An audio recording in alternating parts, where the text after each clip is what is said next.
नांदेड जिल्हा मध्यवर्ती बँकेच्या निवडणुकीमध्ये सन्माननीय कृष्णा पाटील आष्टीकर हे बहुमताने विजयलेले आहेत. त्यासोबतच बघितल्या गेलं की लढत कुठेतरी अटीतटीची मानली जात होती, पण एकतर्फी विजय कृष्णा पाटील आष्टीकर यांनी मिळवलेला आहे.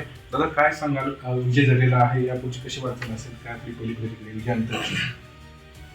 वाटचाल हीच का माझ्या मतदारांसाठी, शेतकऱ्यांसाठी बँकेच्या मार्फत नक्की त्यांच्या सर्व प्रश्नांना वाचा फोडणार आहे.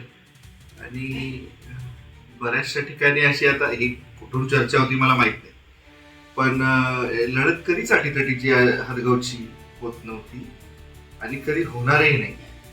हे जे काही सहकार क्षेत्र निर्माण केले यामध्ये खूप मोठा वाटा आहे आमच्या आजोबांचा, आणि ती जी लेगेसी आहे ती आजपर्यंत आमच्या मतदारांनी टिकून ठेवली आहे आमच्याकडे. त्यासाठी झटावं लागतं, त्यासाठी काम करावं लागतं, कायम त्यांच्या सुखदुःखामध्ये त्यांच्या प्रश्नांना वाचा फोडायला लागते. आणि ही गोष्ट आम्ही पूर्वापार करत आलेलो आहे. ही कधीच निवडणूक म्हणजे माझ्या पाहण्यामध्ये ऐकण्यामध्ये बहुतेक एक वेळेस फक्त वानखेडे साहेब निवडून आलेले.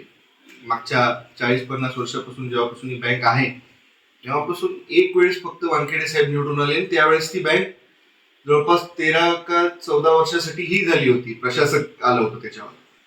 त्याच्यानंतर जेव्हा वापस त्या बँकेला चांगले दिवस आले तेव्हापासून आम्ही कंटिन्यू आहे त्या बँकेत.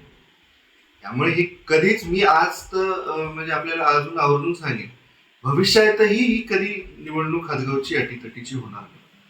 ही कायम आष्टीकर परिवार जिंकेल एवढी मला शाश्वती.